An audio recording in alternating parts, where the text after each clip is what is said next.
अरे बड़ी जोर की सोच लगी है, कहाँ करूँ किधर करूँ? अरे इधर कर दे। अरे नहीं मेरे कटोरी में कर। अरे नहीं मेरे में। अरे नहीं दीपाली यहाँ कर दो। अरे ये तुम लोग क्या कर रही हो? पागल हो गई हो क्या कि मैं सॉस तुम लोग के कटोरी में करूँ?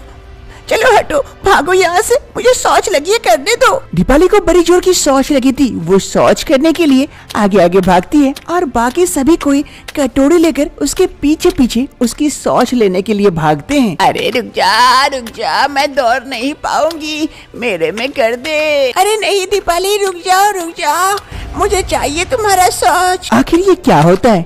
दीपाली की शौच लेने के लिए पूरे गाँव वाले दीपाली के पीछे क्यों भागते हैं? आखिर ऐसा क्या है? जानने के लिए कुछ समय पहले चलते हैं। मोहनलाल और दीपाली की शादी हो जाती है। मोहनलाल दीपाली को पालकी में बिठाकर जंगल के रास्ते अपने घर की ओर लेके जा रहा था। इधर मोहनलाल काफी खुश था इस शादी से और इधर दीपाली भी पालकी में बैठकर इंतजार कर रही थी घर आने का। कभी कोई धीरे धीरे आगे बढ़ रहे थे, तभी दूर से एक आदमी चिल्लाते हुए आता है, अरे भागो, शेर आया, भागो। अरे तुम लोग भागो, शेर आया, भागो। ये कहते हुए वो आदमी भाग जाता है। तभी बाकी दोनों आदमी जो पालकी पकड़े हुए थे वो जल्दी से पालकी को वहीं रख देते हैं और शेर के डर से भाग निकलते हैं। लेकिन मोहनलाल हिम्मत दिखाकर वहीं खड़ा रहता है। तभी सामने से शेर की जोरदार आवाज आती है। आवाज सुनते ही मोहनलाल की फट जाती है और दुम दबा के भाग खड़ा होता है बीबी को छोड़। अगे मैया गे शेर भागो। दीपाली वहाँ पर अकेली थी, वो कुछ समझ नहीं पाती है। पालकी से बाहर उतरती है, देखती है तो सामने शेर खड़ा था। वो देखकर काफी डर जाती है। शेर एक जोरदार दहाड़ मारता दीपाली को देखकर। अरे मैया के शेर, अब तो मैं गई, सब मुझे छोड़ के भाग के, अब मैं कहाँ जाऊँ? ये शेर मुझे नहीं छोड़ेगा। दीपाली शेर को देखकर काफी डर जाती है और कुछ समझ नहीं पाती है, तो जल्दी से जाकर सामने एक पेड़ पर चढ़ जाती है। हे शेर महाराज, तुम यहाँ से चले जाओ ताकि मैं घर जा पाऊँ, आज ही मेरी शादी हुई है। शेर भी उस पेड़ के नीचे जाकर बैठ जाता है। अरे अब क्या होगा मेरा? ये शेर भी तो यहाँ आकर बैठ गया, अब मैं क्या करूँ? शेर दीपाली के इंतजार में वहीं बैठा रहता है और इधर दीपाली पेड़ पर चढ़ी रहती है। उसे काफी भूख लगती है। समय बीतने के साथ साथ दीपाली को समझ नहीं आता है, भूख के मारे जान निकल रही होती है। अरे क्या करूँ, बड़ी भूख लगी है, नीचे जाऊंगी तो मैं क्या खाऊंगी? शेर ही मुझे खा लेगा यही कहीं। अरे ये कौन सा फल है? काफी अच्छा दिख रहा है, कहीं जहरीला हुआ तो? अरे जहर से तो बाद में मरूंगी, पहले शेर खा जाएगा, नीचे उतरी तो इसी को खा के काटती हूँ समय। दीपाली उस पेड़ से फल तोड़ती है और उसी फल को खाकर समय काटती है। धीरे धीरे रात हो जाती है। दीपाली भी पेड़ के ऊपर चढ़ के इंतजार करती है शेर के जाने का, लेकिन शेर वहीं पर बैठा रहता है दीपाली के इंतजार में। धीरे धीरे सुबह होती है। सुबह की पहली किरण के साथ दीपाली की नींद खुलती है। वो देखती है वो शेर वहाँ से चला गया है। अरे शेर नहीं है, क्या करूँ? अरे जल्दी से भागती हूँ जान बचाकर, बाद में देखा जाएगा। फिर दीपाली अपनी जान बचाकर वहाँ से भाग खड़ी होती है। दीपाली भागते भागते अपने घर पहुँचती है। सामने उसकी सास थी। सास दीपाली को देखकर काफी खुश होती है। अरे दीपाली बहू, तू जिंदा है। बेटे ने कहा था कि तुझे शेर भी नहीं माची। मैं शेर के डर से पेड़ पे चढ़ गई थी और शेर जाने के बाद ही मैं अब आई हूँ जान बचाकर। अरे बहू, तुझे देखकर बड़ी खुशी हुई। अरे मोहनलाल, किधर है रे मोहना? बाहर आ देख, बहू आई है। मोहनलाल जल्दी से घर के अंदर से बाहर आता है। दीपाली को देखकर काफी खुश होता है। अरे दीपाली, तुम जिंदा हो? अरे मेरी दीपाली, अरे जा इसे घर के अंदर लेके जा, बहू काफी डरी हुई है। फिर मोहनलाल अपनी पत्नी दीपाली को घर के अंदर लेके जाता है। अरे ऊपर वाले की लाख लाख शुक्र है कि मेरी बहू जिंदा है। रात का वक्त हो रहा था। दीपाली को बड़ी जोर की शौच लगी थी। वो घर से बाहर निकलती है। अरे बड़ी जोर की शौच लगी है, अभी नदी किनारे जाना पड़ेगा। अरे बाबा नहीं, उतनी दूर नहीं जाऊंगी, ऐसे मेरी किस्मत खराब है। उस दिन शेर पीछे पड़ गया, आज काट के आ जाने क्या पीछे पड़ जाएगा। मेरी जान को खतरा है, यहीं कहीं कर देती हूँ, किसी को पता भी नहीं चलेगा। दीपाली डर से और शौच करने के लिए बाहर नहीं जाती है, इधर उधर देखती है और एक जगह शौच कर देती है। हो गया। अरे ऐसे शौच खुला रहेगा तो महक भी आएगी और सबको दिखेगा भी। क्या करूँ, अगल बगल की मिट्टी डाल देती हूँ, किसी को पता नहीं चलेगा। फिर दीपाली शौच के ऊपर अगल बगल से मिट्टी लेकर अच्छे से ढक देती है और घर के अंदर चली जाती है। सुबह की पहली किरण के साथ मोहनलाल घर के बाहर आता है और एक पौधे को देखकर अपनी माँ को आवाज लगाता है। अरे माँ, माँ कहाँ हो, जल्दी आना बाहर। मोहनलाल की माँ रानू देवी जल्दी से बेटे की आवाज सुन बाहर आती है। अरे हाँ बेटा, क्या हो गया, सुबह सुबह क्या चिल्ला रहा है? अरे माँ, ये कौन सा पौधा लगा दी, कल तक तो मुझे दिखा नहीं था, रातों रात इतना बड़ा हो गया। अरे बेटा, मैंने तो कोई पौधा नहीं लगाई, कल तो कुछ भी नहीं था, आज यहाँ पर इतना बड़ा पौधा कैसे हो गया? शायद बहू लगाई है क्या? बहू से पूछती हूँ।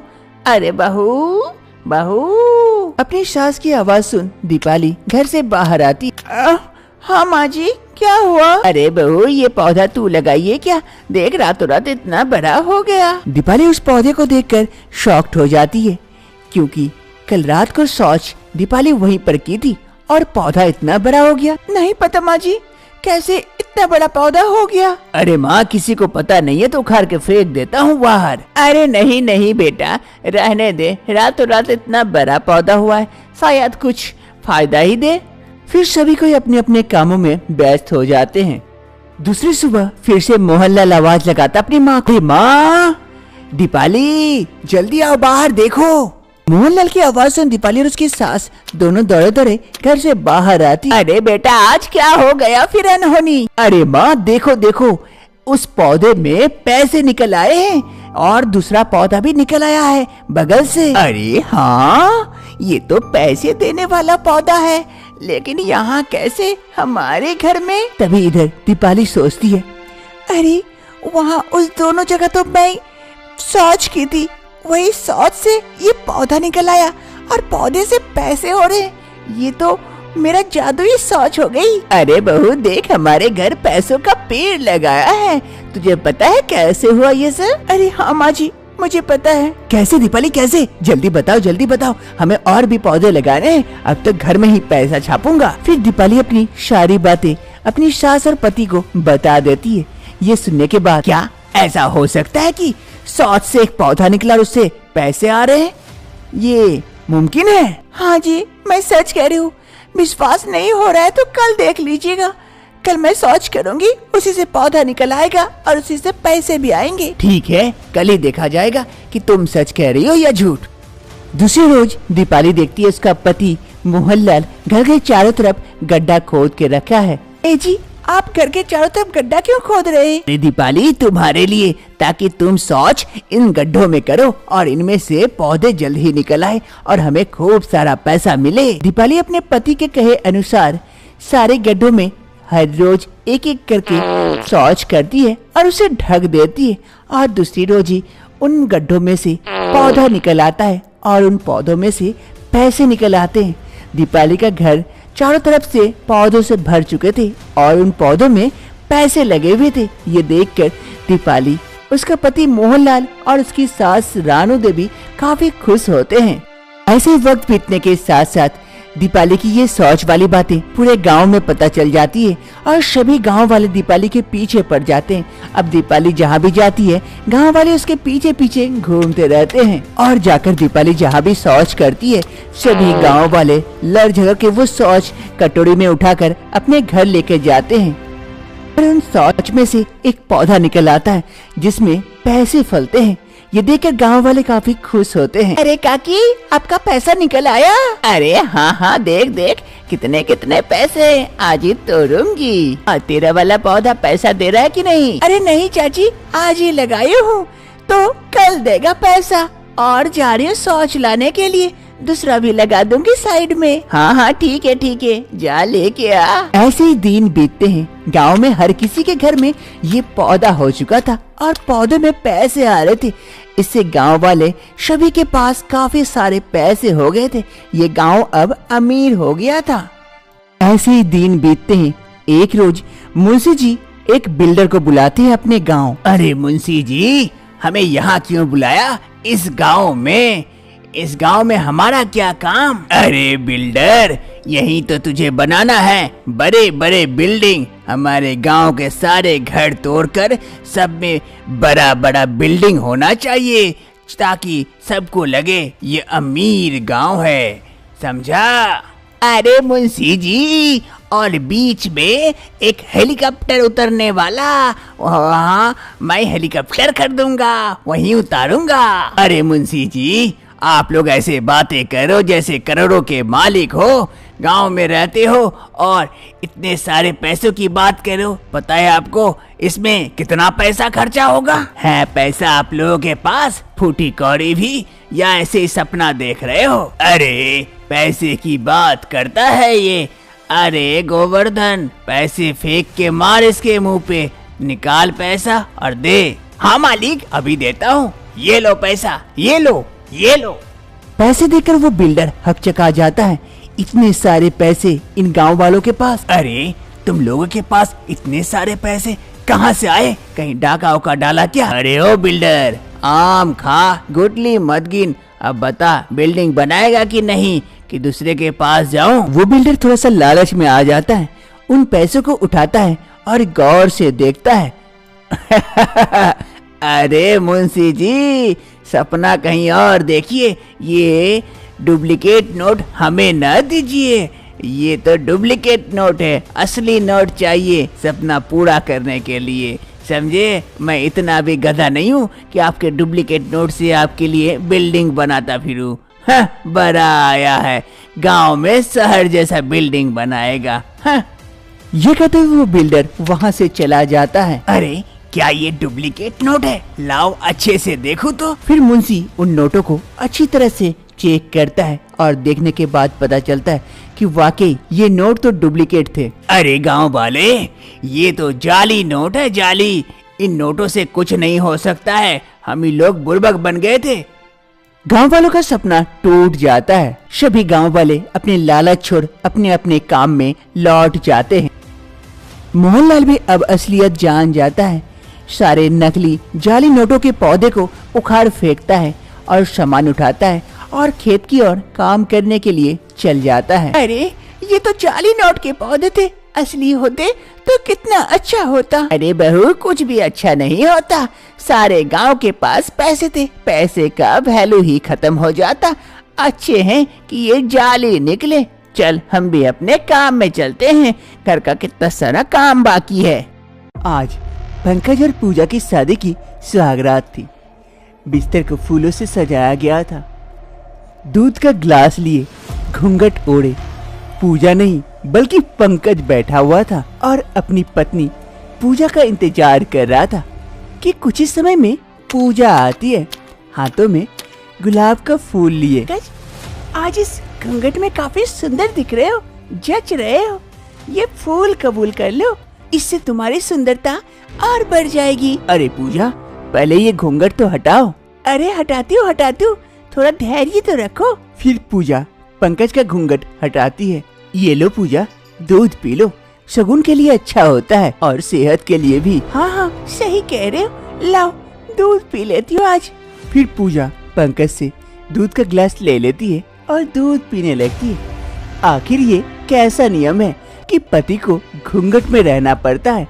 आखिर क्या होता है जो पंकज घूंघट में आने के लिए तैयार हो जाता है? जानने के लिए कुछ महीने पहले चलते हैं। ये है सेठ मोहनलाल, जो कि बहुत ही बड़े कंपनी के मालिक थे और पंकज मोहनलाल के पास ही काम करता था, एक छोटा सा एम्प्लॉय था। Good morning sir. सर, आपने ये फाइल मंगाया था, ये एक बार चेक कर लीजिए, प्रोजेक्ट का सारा काम हो गया है। पंकज मोहनलाल का खास आदमी था। मोहनलाल पंकज पर काफी विश्वास करते थे और घर की सारी बात पंकज से शेयर भी किया करते थे। अरे पंकज, आओ आओ, बैठो बैठो। फिर पंकज जाकर कुर्सी पे बैठ जाता है। अरे सर, क्या बात है, आज आप काफी परेशान नजर आ रहे हैं। अरे पंकज, तुमसे और क्या छुपाऊं, बात ही कुछ ऐसी है। बेटी शादी लायक हो गई है, लेकिन किसी को पसंद नहीं कर रही है, न जाने क्यों। अब मेरी भी उम्र हो गई है, मैं चाहता हूँ मैं उसके लिए कोई घर जमाई लेके आऊं और सारी कंपनी उसी के नाम कर दूंगा। वो अब देखेगा इस कंपनी को और आगे लेके जाएगा। लेकिन ऐसा लड़का मिलेगा तब तो।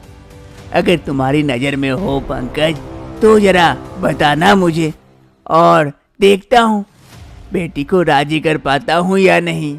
अरे सर, आप कहे तो क्या मैं मैम साहब से बात करके देखूं? अरे हाँ हाँ, क्यों नहीं, तुम बात करोगे। अगर हो सके तो वो तुम्हें बता दे कि उसे कैसा लड़का पसंद है तो बड़ी अच्छी बात होगी। देखना जरा बात करके। ठीक है सर, मैं आता हूँ। ये कहते हुए पंकज वहाँ से चला जाता है और इधर सेठ मोहनलाल अपनी बेटी की शादी को लेकर काफी परेशान रहते हैं। ये है मोहनलाल की बेटी पूजा। आज पंकज पूजा को पार्क लेके आया था बात करने के लिए। अरे पूजा, क्या बात है, तुम शादी के लिए क्यों नहीं मान रही हो? पापा इतने परेशान हैं। अरे पंकज, तुम्हें अच्छे से पता है कि मैं किसी और से शादी नहीं कर सकती। मैं तो तुमसे प्यार करती हूँ और तुम ही कह रहे हो ये बात। अरे हाँ बाबा, मुझे पता है, लेकिन मैं तुम्हारे पापा से कैसे कह दूं कि आपकी बेटी से मैं प्यार करता हूँ? वो मानेंगे? कभी नहीं मानेंगे इस रिश्ते को। अरे मान जाएंगे, लेकिन मैं नहीं चाहती कि तुम घर जमाई बनकर मेरे घर आओ। तुम ऐसा कुछ काम करो ताकि मैं शादी करके तुम्हारे घर जाऊं। तभी इधर पंकज मनी मन सोचता है, अरे अगर मैं शादी करके इसके घर चला जाऊं, सारी संपत्ति मेरी हो जाएगी, पूरे बड़े कंपनी का मालिक बन जाऊंगा। और ये पगली मानने को तैयार नहीं है, कैसे मनाऊं? अरे पूजा, अब किस्मत किस्मत की बात है, जिसके किस्मत में जो लिखा होता है वही होता है, क्या कर सकते हैं। अरे नहीं पंकज, तुम समझ नहीं रहे हो, हमारे घर का अजीबोगरीब नियम है जो तुम कभी मान नहीं सकते। क्या? ये कौन सा नियम है? मैं तुम्हारे प्यार के खातिर सारे नियम को मान सकता हूँ। क्या सच में? सच में तुम मुझसे प्यार करते हो और मेरे सारे नियमों को मान लोगे? अरे हाँ पूजा, हाँ, मैं तुमसे प्यार जो करता हूँ, आज ही तुम्हारे पापा से मैं बात करता हूँ। पूजा और पंकज दोनों काफी खुश हो जाते हैं। एक रोज सेठ मोहनलाल अपने हॉल में बैठे हुए थे, तभी पंकज आता है। Good morning sir. अरे पंकज, तुम यहाँ अचानक सुबह सुबह, कंपनी में कोई दिक्कत तो नहीं हो गई ऑफिस में? अरे नहीं नहीं सर, ऐसी कोई दिक्कत नहीं हुई है, बस थोड़ी सी बात करने आया था आपसे, वो आपकी बेटी पूजा के बारे में, उसकी शादी के बारे में। अरे पंकज, खड़े क्यों हो? बैठो बैठो, बहुत अच्छी खबर है, बैठो बैठो। हाँ हाँ बताओ, अब कोई अच्छी खबर है क्या? कोई लड़का मिला वैसा? हाँ सर, मिला तो है, लेकिन आपको पसंद आएगा या नहीं वो नहीं बता सकते हैं। अरे पंकज, तुम्हारी पसंद मतलब मेरी पसंद। अब बताओ बताओ, कौन सा लड़का है, क्या काम करता है, कहाँ रहता है, देखने में कैसा है? पूजा को पसंद तो आएगा ना? सर, लड़का आपके सामने बैठा है। लड़का मेरे सामने बैठा है? मतलब कि तुम हो क्या? हाँ सर, मैं ही हूँ। मैं आपकी बेटी पूजा से शादी करने को तैयार हूँ और पूजा को भी ये रिश्ते में कोई दिक्कत नहीं है। हम दोनों एक दूसरे से प्यार करते थे, लेकिन आपको कहने से डरते थे। क्या ये सच है? तो बहुत बड़ी खुशखबरी है। मैं अभी पूजा से भी बात कर लेता हूँ। अरे पूजा बेटा, जरा यहाँ आना। अपने पापा मोहनलाल की आवाज सुन पूजा वहाँ पर जल्दी जल्दी से आ जाती है। हाँ पापा, कहिए। अरे पूजा बेटा, पंकज जो कह रहा है, क्या ये सच है? तुम दोनों एक दूसरे से प्यार करते हो और शादी करना चाहते हो? हाँ पापा, मैं पंकज से प्यार करती हूँ और इससे शादी करना चाहती हूँ। चलो अच्छी बात है, पंकज भी अच्छा लड़का है, अच्छी पसंद है। चलो बेटा, अब तुम थोड़ा सा अंदर जाओ, मैं पंकज से थोड़ा सा बात कर लूं। फिर पूजा वहाँ से चली जाती है। तभी सेठ मोहनलाल कहता है, अरे पंकज देखो, अब तुम मेरी बेटी से शादी करोगे, मेरे जमाई बन जाओगे, फिर ये सारी कंपनी तुम्हारी होगी। लेकिन हमारे भी कुछ नियम कानून हैं घर जमाई बनने के, तो तुम्हें वो नियम मानना होगा, तभी तुम पूजा से शादी कर सकते हो। ठीक है सर, मैं पूजा से प्यार करता हूँ और पूजा के खातिर सारे नियम कानून मानने को तैयार हूँ। फिर मोहनलाल पंकज से सारी बातें कह देता है, जो भी उसके नियम कानून थे घर जमाई बनने के। ये सुनने के बाद पंकज का मुंह सूख जाता है। मोहनलाल तो वहाँ से उठ के चला जाता है, लेकिन पंकज सोचते रहता है, अरे ये कैसा नियम है? ये सब भी नियम होता है क्या? कुछ दिनों के बाद पंकज और पूजा की शादी करा दी जाती है। पंकज सारे नियम मान लेता है और उनकी शादी हो जाती है। अरे पंडित जी, अच्छे से मंत्र पढ़े ना, ये जोड़ी 7 जन्मों तक बना रहे और मेरी बेटी हमेशा खुश रहे। अरे जजमान चिंता ना करे, मैंने ऐसे मंत्र मारा है कि 7 जन्मों तक ये रिश्ता नहीं टूटेगा और आपकी बेटी खुशी खुशी रहेगी। चलिए अच्छा, अब मैं निश्चिंत हूँ। वर्तमान समय शादी की दूसरी सुबह सेठ मोहनलाल और उसकी बेटी पूजा दोनों हॉल में बैठे हुए थे और यहाँ चाय लेकर पंकज पहुँचता है घूंघट में। चाय चाय चाय आ गया, लीजिए पापा चाय पीजिए। पूजा चाय लो। अरे पंकज बेटा, वाह वाह, ऐसे ही घूंघट में रहना, घूंघट मत खोलना कभी भी, इस घर का यही पहला नियम है। एक काम करो, चाय यहाँ रख दो और जाओ हम लोगों के लिए कुछ बढ़िया सा नाश्ता बना के लेके आओ। पंकज चाय टेबल पर रख देता है और जाता है नाश्ता बनाने के लिए और इधर सेठ मोहनलाल और उसकी बेटी पूजा दोनों चाय का मजा लेते हैं।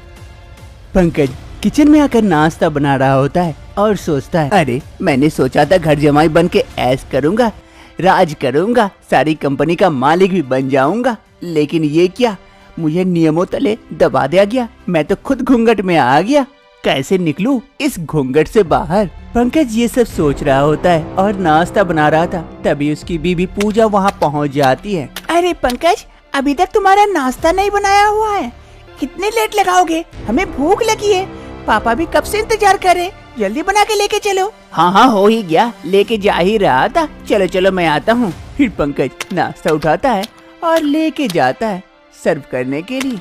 क्या आप लोग भी घर जमाई बनना चाहते हैं और ऐश करना चाहते हैं? कमेंट में जरूर बताएं, कहीं आपकी हालत भी ऐसी ना हो जाए घूंघट में पति जैसी।